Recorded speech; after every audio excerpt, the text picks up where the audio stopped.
Wow, good morning. You are watching CAC and it's on a Thursday. And if it's on a Thursday, then you know it is time for Behind the Face. Just to remind you that this show is brought to you by Mauna Safaris, Tours and Travel. If you want to go on a safari, look out for them. You'll find them on their socials, www.maunasafaris.co.ke, or just check out their Facebook pages on YouTube. And also you find them on TikTok. So if you want to go on a safari, look out for Mauna Safaris, Tours and Travel. This morning, my guest, wow, Mr. Bear Stevenson. He is the General Manager, Global Fellowship of Christian Youth. And previously, he has served as the Boys Brigade Director for Scotland for 7 years. It is my joy and my honor to bring to us Mr. Bill Stevenson. Good morning, sir.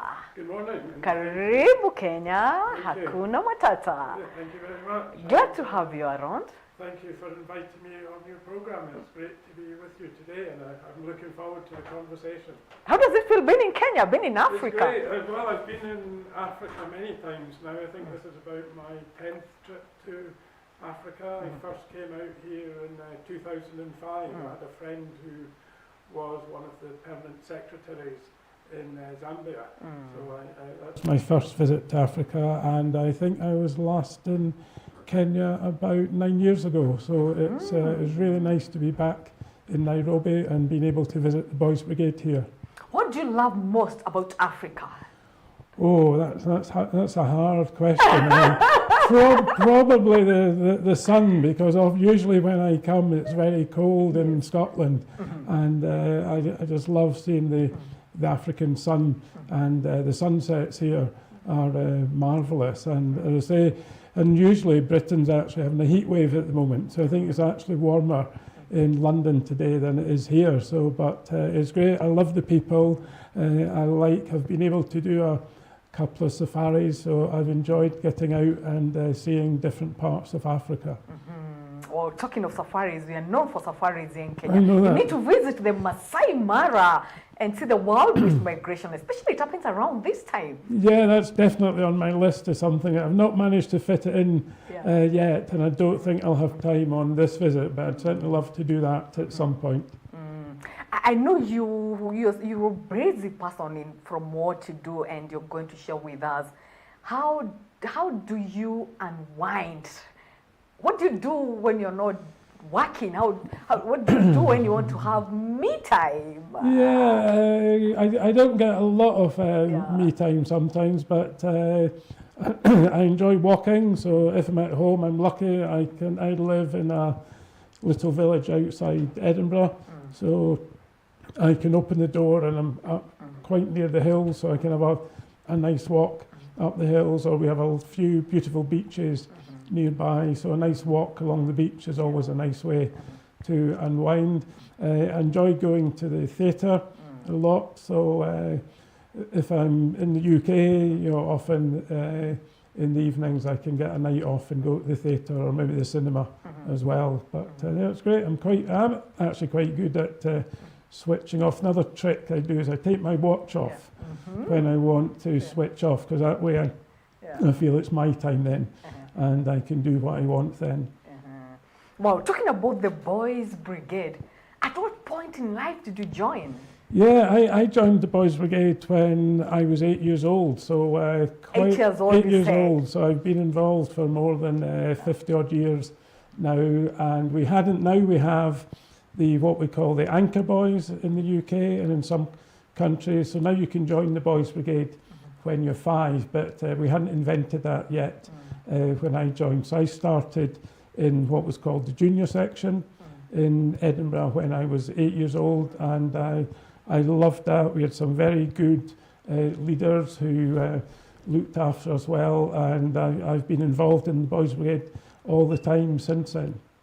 So all your life you've been in the BB? Pretty much all my life I've been in the Boys Brigade, yes. What are your childhood memories in the Boys Brigade? Those memories that are still so clear and fresh in your mind. Yeah, it's amazing how you still remember. I think one of the things I remember from my time in the junior section is we had a very good badge system. We still have that badge system. It's got different names. In those days, we called it the achievement scheme.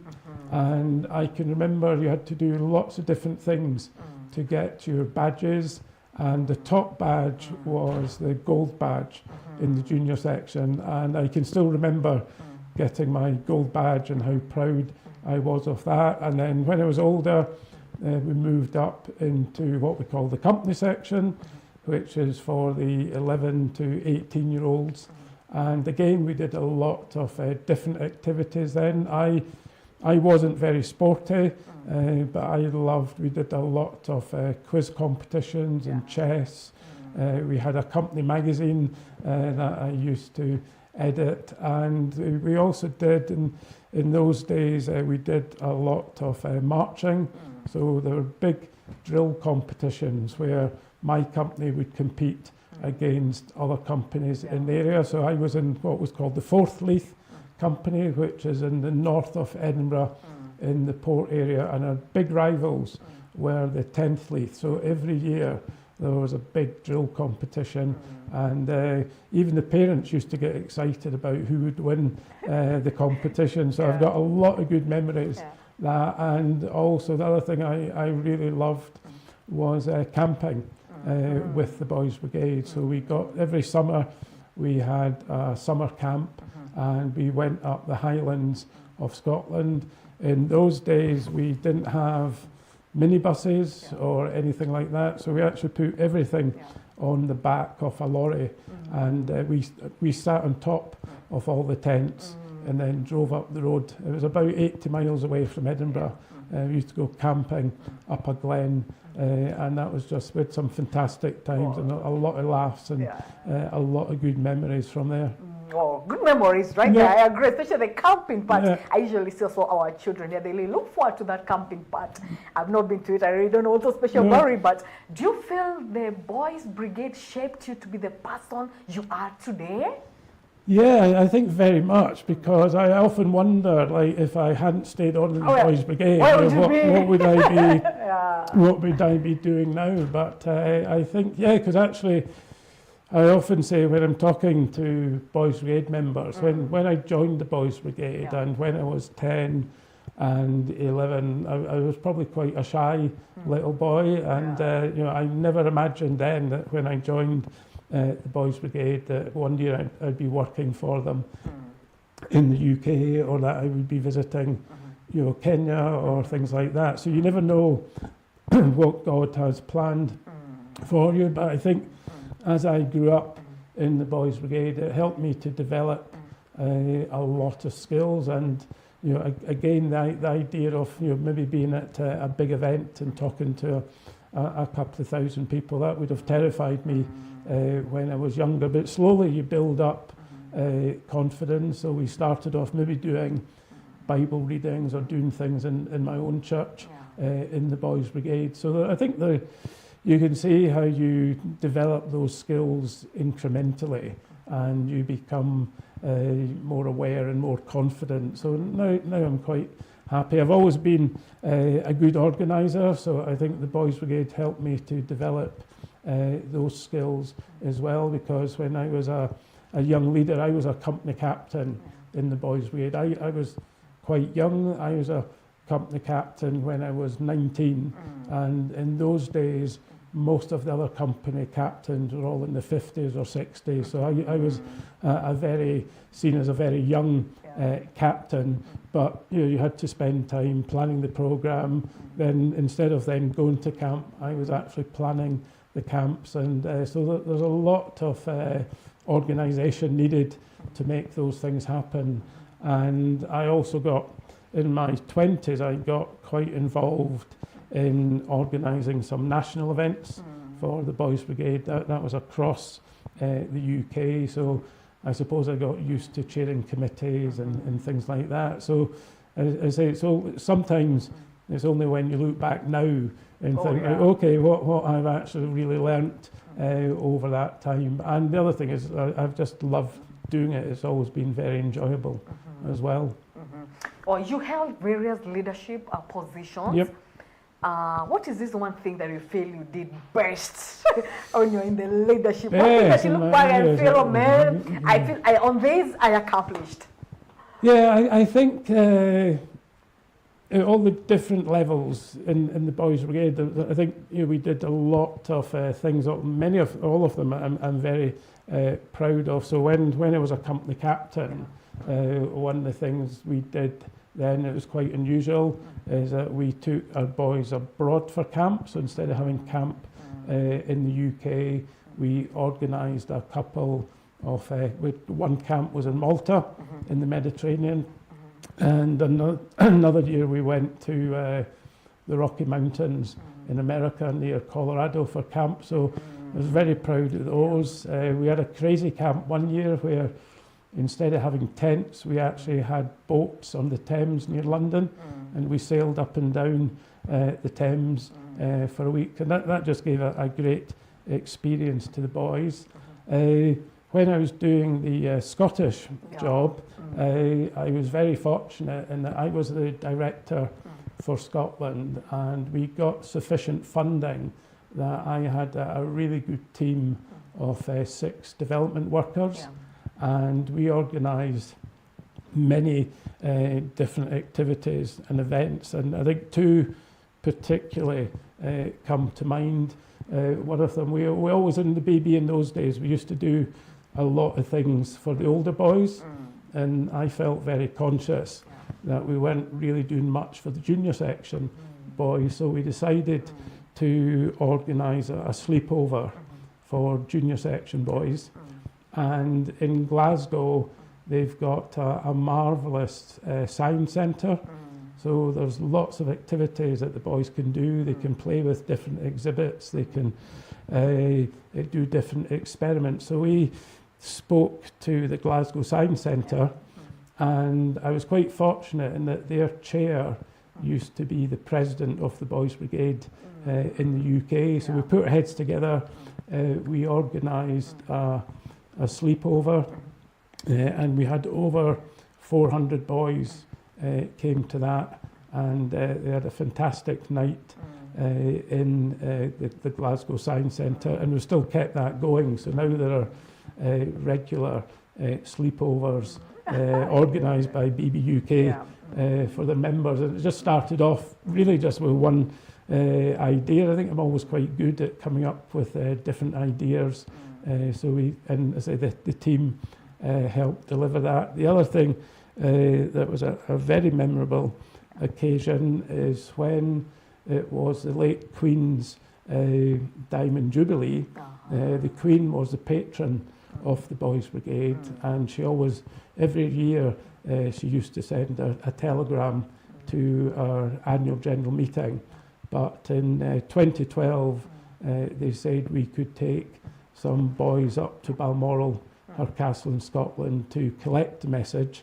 And we then organised a relay, a baton relay, across the UK. So we picked up the message from the Queen at Balmoral Castle in Scotland, and we then encouraged BB members across the UK to actually transport that message to London. And the challenge was to use different methods of transport. So we had boys on boats, we had boys in helicopters, one company borrowed a Rolls-Royce car to transport the message. So that was just great fun. And I was lucky enough to accompany the baton for part of the route across the UK. So I think one of the things we're very good at in the Boys Brigade is things like camp and baton relay, is letting boys take part in those events that give them some really good memories that hopefully they will cherish and remember later. For the rest of their life, yeah, like right. as you do right now. Yeah, well, recently I met one of our ex-members who went to that camp in Malta, and he's now in his 30s, and I was chatting with him, we had a coffee, and he said, that was the best holiday I ever had. Wow. So I think I often say to BB leaders that you forget what the boys are doing when they're at that young age, you're giving them some really great memories. Oh, yeah. And need to remember that what we're doing is very important in that sense. Great. Making a comparison between the Boys Brigade in Scotland, in your country, and in Africa, what are your thoughts? What would you say about the two? Yeah. Given the different dynamics, different locations, and everything else being so different. Yeah, I think it's not always that different. I think the Boys Brigade, wherever I've been in the world, and as well as having Boys Brigade in Africa and UK, we also have BB in the Caribbean, in Asia, so Hong Kong, Singapore, countries like that, and also in the Pacific. So a lot of the Pacific Islands have Boys Brigade as well. And I think what I notice travelling around the world is that it's always very recognisable that it is the Boys Brigade, because every country is working with the same age groups. We all have the common emblem that we use of the anchor and the cross, so that's recognisable wherever you are, and we all share the same motto, sure and steadfast, and we all have the same object of advancing Christ's kingdom. And so what I find is that people might do things slightly differently, so that if, for example, in Scotland, most of our groups meet during the week in the evening. So when I was a boy, my Boys Brigade company met on a Wednesday evening. But what I find in Africa is that most groups meet at the weekend. So they might meet on a Saturday or a Sunday afternoon. But the programs are very similar, so they will still be maybe doing some drill, doing some physical sports, doing some badge work. So I think that is common across the world. The uniforms are slightly different in some places. And I remember one time visiting the Boys Brigade in New Zealand, and they do most of their activities on the beach in the evenings. But I had to explain to them we couldn't go to the beach in Scotland over the winter because it's just too cold. And I think what has been particularly good is how some of the African countries have tweaked the activities slightly to suit their own countryside, and some of the way they do expedition work and hiking might be slightly different in Africa. But the main thing, and I think the most important thing about the Boys Brigade, is that we're very much a Christian faith-based organisation. So all of our groups are attached to a local church. And again, I think that is one of the key things about the Boys Brigade. That's where we're different from the Scouts and other uniformed organisations. So that Christian teaching part of our work is quite unique. And I think that William Smith, who founded the Boys Brigade in 1883, I think he'd be quite amazed to know that it has turned into a worldwide organisation. And as far as we know, when he started the Boys Brigade, he was really trying to help in his own local church do something for the boys there. And we don't think he ever planned to think that it would become a global organisation. And I think it just grew organically. I think people in different churches, mainly because ministers from other countries, church ministers, were visiting the UK, or people from UK churches were going out to Africa, and they were explaining about the work of the Boys Brigade. So it soon quite rapidly spread across the world. And I think William Smith would be probably quite amazed to see that we're still going over 140 years later, and it's still a very relevant organisation. How important is mentorship in the Boys Brigade? I think it's very important. I think back to, you know, some of the leaders who mentored me when I was a young leader.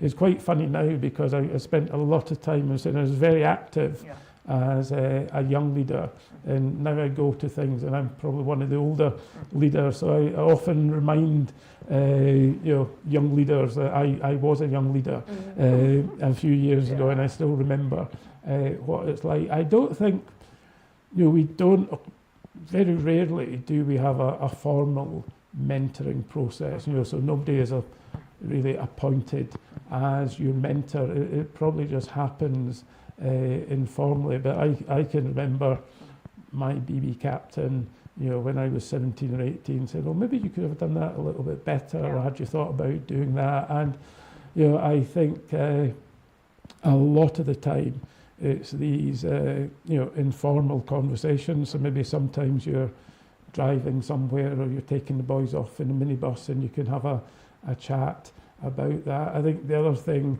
that, you know, I often say to older leaders now is that you need to let the younger leaders, and that could be somebody who's a NCO at 14 or 15, or it might be somebody in their 20s or their 30s. Sometimes it's very important to let them, I believe, to let them learn, maybe make a mistake sometimes. You know, don't intervene too much. You know, so unless there's I used to say I'd only really get involved if you know, it was getting somebody's life is at danger or things like that. But it's only when things go wrong sometimes. So maybe you forget to take the tent poles when you go to camp, and then you figure out, right, okay, what are we going to do? Or some travel plans go wrong. I think you learn a lot of resilience, you know, from those things if something does go wrong. But also the way that you know, we've been as an organisation, I think we've been very successful at passing on the baton from one generation to another. So I think, and I'm sure BB Kenya do the same, that sometimes you'll spot a young leader who's got a real aptitude. You know, they might be a good organiser, they might be good at teaching sports or things like that. So I think you want to sometimes do a little bit talent spotting and you know, see what skills they have and see if they can develop them in a particular way. So I say we don't really have a formal mentoring system, but it's been happening for over 140 years in the Boys Brigade. Smith was very good at giving young leaders responsibility, and as I was saying earlier, I think, you know, even at camps, you know, we have systems where there might be a tent commander who's in charge of some of the younger boys. Most of the time when we meet in our companies, whether it's on a Saturday or an evening in the UK, we would have squad commanders. So the older boys would have some responsibility for the younger boys. So I think that also encourages them to get used to being a leader. And but the other thing I think I learnt when I was working for the Boys Brigade in Scotland is one of our top badges, you know, to get the Queen's Badge. It was called the Queen's Badge then, it's now called the King's Badge. You had to do a leadership course as part of the work towards that badge. But I also discovered that sometimes there are boys who don't want to be leaders. You know, not everybody wants to be a leader. So we had to change that program slightly, because I think some people were getting a bit frustrated and a bit worried, thinking, well, I actually just want to come and enjoy myself. Nothing beyond that. I don't necessarily want to be a leader. So I think we need to accept that not everyone wants to be a leader, but spot the ones who do want to be a leader and see what you can do to encourage them. And mentor them. Well, we'll take a very short break, sir. Okay. Thank you so much, our viewers, for tuning in. This is Kirk in the Morning, Behind the Face, being on Thursday. My guest this morning, Mr. Bill Stevenson. He is the General Manager, Global Fellowship of Christian Youth. Once we come back, he's going to tell us more about that fellowship and his role as a General Manager. Keep it, Kirk. Thank you for tuning in. Don't go away. I'm your host, Nchiko Kamau. We'll be back in a few.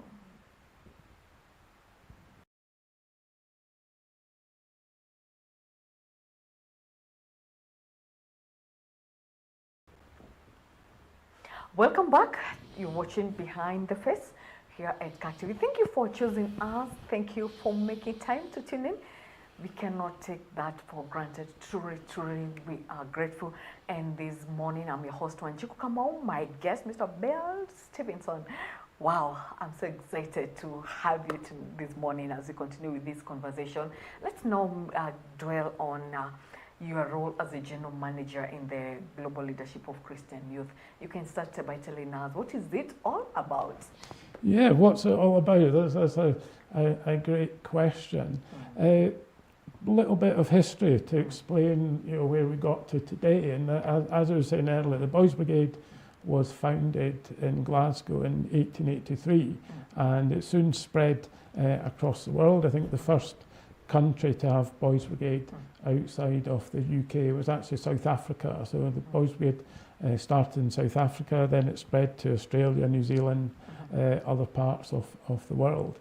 And until 1963, the whole Boys Brigade worldwide was all run from an office in London. So Boys Brigade HQ was based in London, and everything happened from there. So when companies were set up in Kenya and Nairobi, for example, those companies, people filled in the forms and sent the details to London, and the companies were registered there. Uniforms were sent from London, badges, etc. were sent from London. But in the early 60s, as a lot of what was the old empire, as a lot of countries started to get independence, I think the Boys Brigade hierarchy in the UK at the time, quite intelligently thought, well, this doesn't seem right that we are trying to run everything from London. So there was a big conference in 1963 that took place in Dundee in Scotland, and it was then agreed that they would set up a new organisation to join together all the international members that had Boys Brigade, and that was initially called World Conference. So they set up the World Conference of the Boys Brigade, and the idea was that all the member countries would actually they would be independent, they wouldn't be controlled from London. And so I can probably find out who was the rep from this part of Africa at that meeting. And I think now when I'm talking, particularly trying to explain Global Fellowship to young people, I usually say that Global Fellowship is the Boys Brigade's equivalent of the United Nations. So Global Fellowship, we're not in charge of everybody. So all our member organisations, so BB Kenya, Ghana, Nigeria, so forth, they are all independent organisations in their own right. They have their own boards, they look after their own finances, they have their own programmes and uniforms. And the idea of Global Fellowship is actually to try and support and develop that network of member organisations. So some organisations need some, we're trying to provide them with some help. They might need some financial support. They might need some ideas on uniform and things like that. So earlier this year, for example, I was in Malawi, and we've been helping Boys Brigade in Malawi set up a national board, review their constitution, and bring in a new award scheme for the older boys. So as a GF, we're here mainly to try and support and develop the work of our member organisations. So we've seen, for example, post-COVID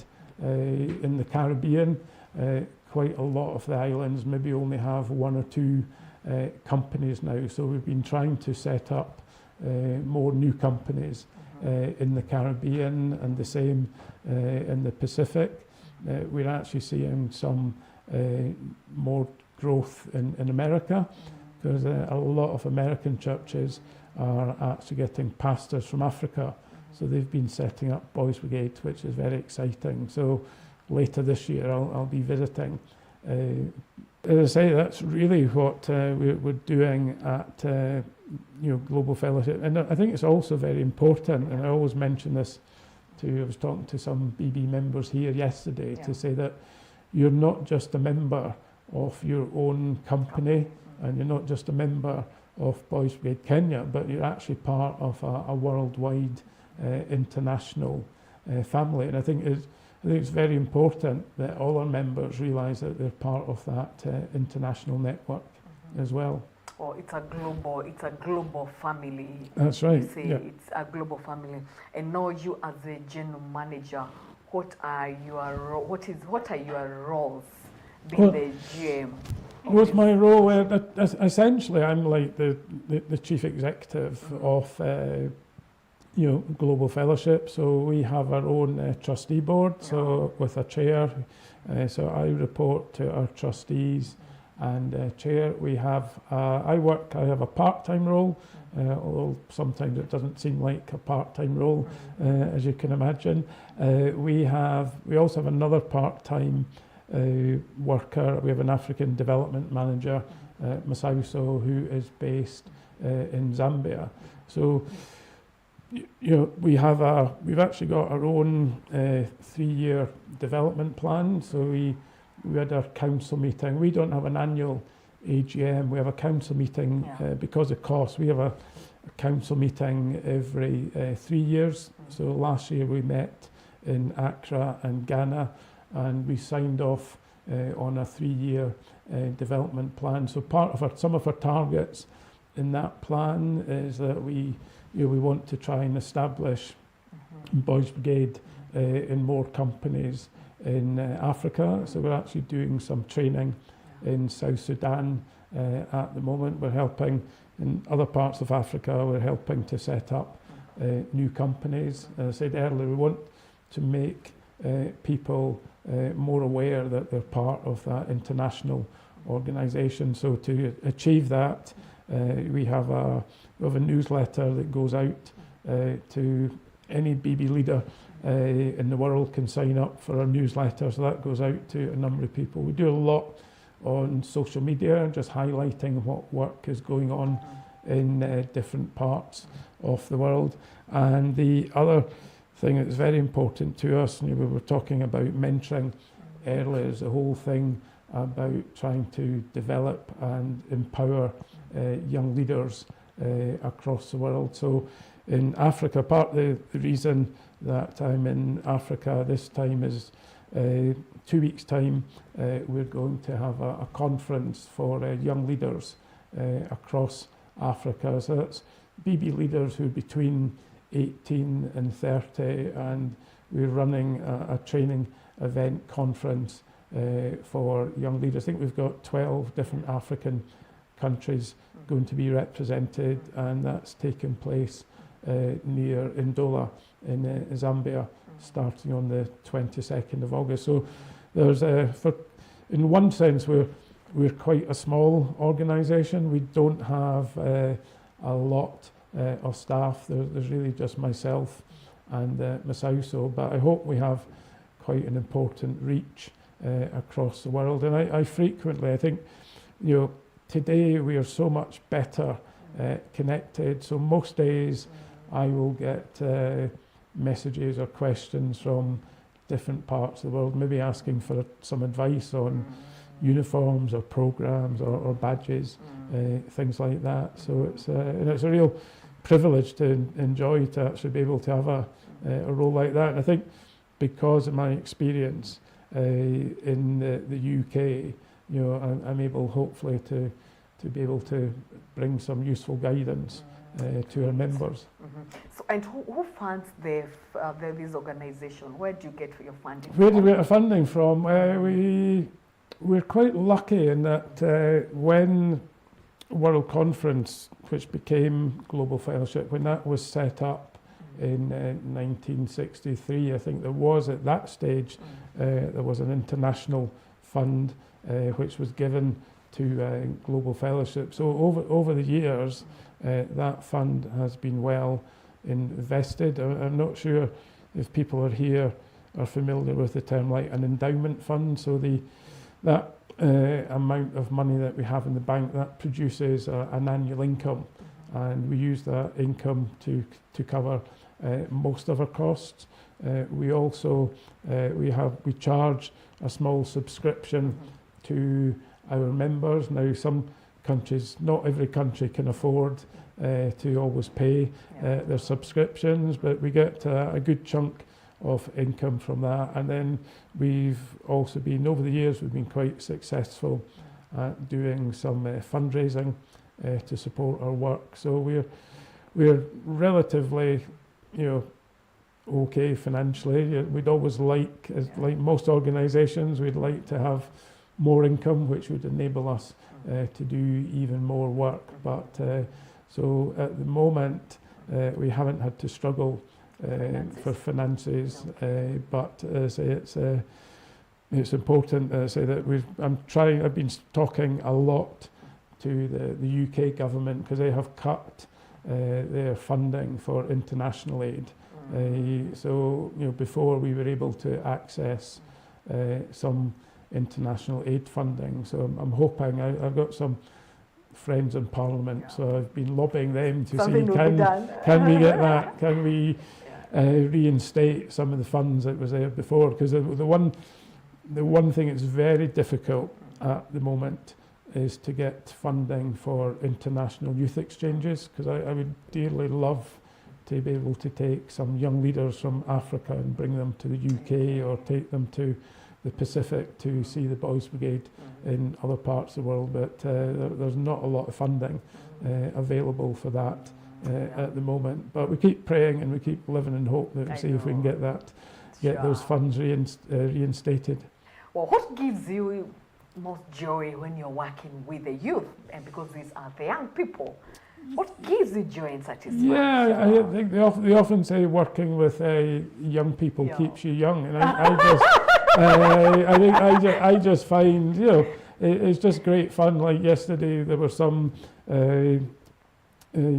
one of the BB companies was visiting Nairobi, so actually just talking to 7-8-year-olds and just you can almost suck up their enthusiasm. They are so enthusiastic. I think the thing I get particular pleasure from is actually working with young leaders, people who've just started out as a BB officer or a BB leader, and being able to support them or mentor them and give them some ideas. I've been doing this role for about 5 years now, and I've travelling around the world. I've made contact with quite a good number of young leaders, and they use WhatsApp, etc., to keep in touch. And it's quite, it's a little example. When I was in Malawi, we were talking about trying to get them to take in the boys to camp, which they hadn't done for years. Then I got a video on Wednesday saying that they'd actually, some of the young leaders had organised a camp and took the boys from their company away camping. And I was just so pleased that that they managed to get themselves organised to do that, but that also meant that the boys in their company were getting a chance to do something new and go to camp. And I think you can replicate that across the world, where so many young leaders are trying new things and developing new ideas with their boys. So I'm hoping that the conference we have in Zambia will help cement that and get even more young people activated in their own countries. Oh, actually, the young people, they are the future. That's it. Talking of your current visit now in Nairobi, Kenya, what do you intend to achieve through this visit? Yeah, well, probably a number of things. Is first, very much like today, it's always good to be able to help publicise the work of the Boys Brigade when I'm visiting a country. So I'm very lucky. Quite often, I get media opportunities like this, and also invited to meet some politicians and just be able to tell them about the good work of the Boys Brigade. I mentioned that we have our council meeting every 3 years, and one option that we're looking at is maybe having our next meeting in Nairobi. So I'm having a look at some possible venues, where could we possibly host that event. The other thing I'm very excited about is, I don't know how many of your viewers will know about this, but there's a international awards scheme for young people. It started in the UK. It was the late Queen's husband, Prince Philip, who started it, and it's called the Duke of Edinburgh Award. And in Kenya, it's called the President's Award.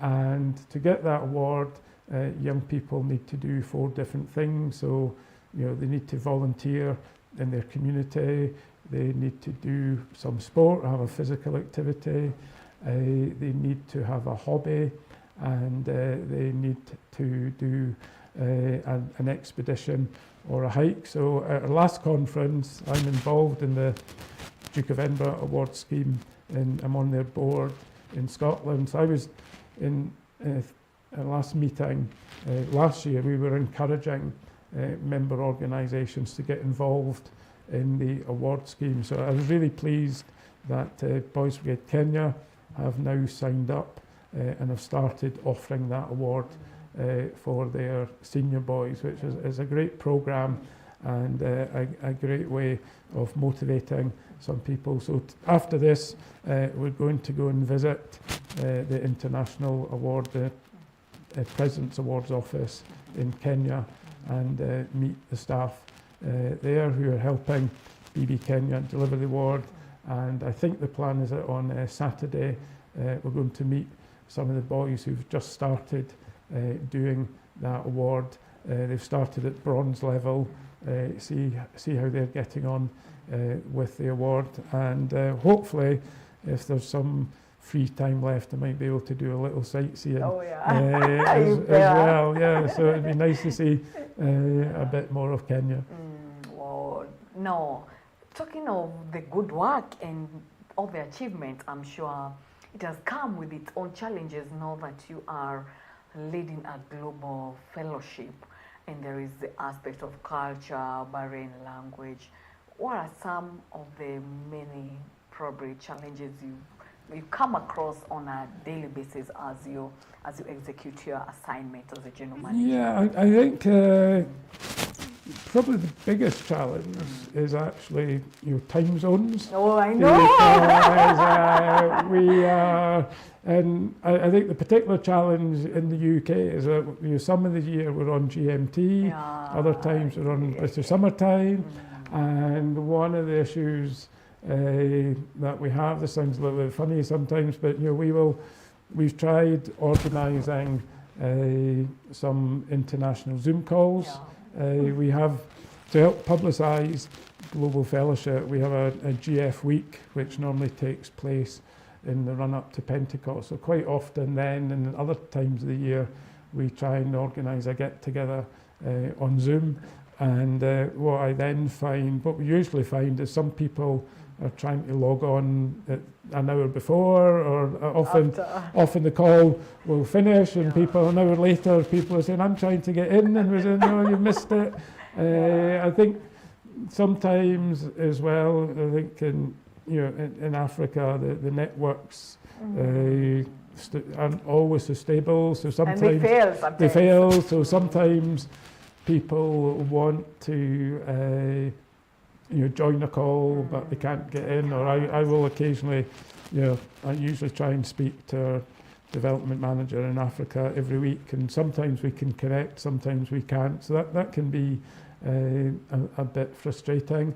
I think we were talking about finance earlier. I would dearly love, if we had more funding available for development work, so to actually, there's we have limited funding available to give grants to member organisations, and that's always a challenge because we're having to sort of ration that funding to that degree. But on the other hand, although that sounds like a challenge compared to when the network was set up in the 60s, I really don't know how they operated without WhatsApp and email, because I can remember as a young boy in the BB, we had a pen pal system with BB Hong Kong, and we would post a letter, and then get there a week later. 6 months, and then it would take about 3 or 4 months for us to get a reply, and you'd forget what was in the first letter. So I think although we have some challenges, we're better off than even just being able to pick up the phone and have a WhatsApp call with some people around the world. It does make life much easier. Yeah. Wow. What gives you joy as you do worry? That's one thing that you're like, despite the challenges, despite anything else that could be happening, I'm excited. I feel fulfilled. Yeah, I think, as I said earlier, just actually, getting out and meeting the young people and hearing from them, and I also feel very humbled at times. Like often, usually when I'm in the country, there'll be a church parade, or we'll go and visit some of the boys at a company, and often I discover afterwards that some of the companies have travelled, maybe for an hour or two just to come and be at an event that I'm at. So I do feel very humbled that people have taken the time and effort to travel so far. I think just talking to the boys and hearing what they love about the Boys Brigade, and as I say, that experience I had with one of my ex-members who 20 years later was saying that's the best thing I've ever done in my life. And when I talked about the sleepovers we did for the junior section boys, and some of the boys 8 and 9, when they were going home, they were saying, this is the best day of my life, this is the best thing I've ever done. So I think that gives you a real encouragement, and is very joyful as well. Yeah. It gives a fulfillment. What would you want to be your legacy after you're gone? What do you want people to say that when you were in office as a general manager, this and this and this? Yeah, I think I would, from a legacy point of view, I think it's always a bit dangerous to talk about legacy, but I think I would like people to say that Global Fellowship became more relevant to member organisations. I think because of some of the issues we talked about in the past, so it wasn't so easy to communicate. So I think the whole network is now much more joined up and plugged into each other. And as I said, I would really want all our young people, and we think now there's over 1 million young people in the Boys Brigade across the world. So that's the highest number we've ever had, and I would like them all to know and feel that they are part of that international organisation. And if I can leave us with more money in the bank as well, I think that and also the other thing I'm very keen on is improving our programmes. So I've been saying I'm a great believer in what I call a progressive programme in the company, so that the younger boys and the older boys are not always doing the same thing, so that there are better improved programmes for our older 17, 18-year-olds. And I think the introduction of the President's Award and the Duke of Edinburgh Award will help in many ways with that. Wow, thank you so much. As we end, because we are concluding, one word of advice to the boys and who are in the Brigade Kenya.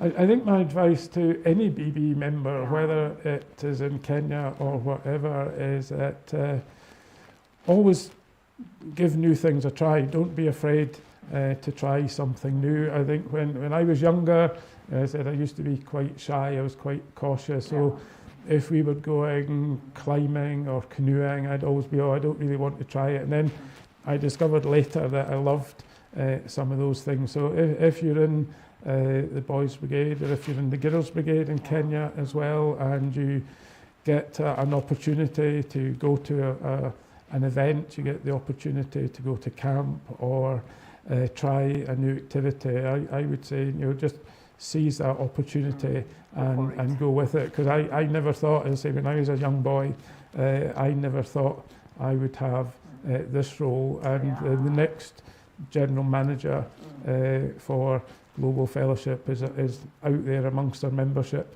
at the moment, and will hopefully, will help continue that work in the future.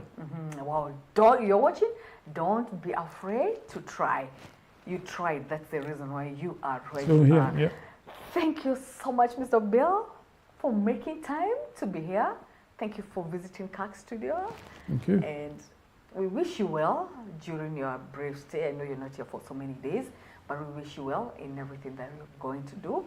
And we look forward to seeing you sometime later when you come back to Kenya. I don't know after how many years you'll be back.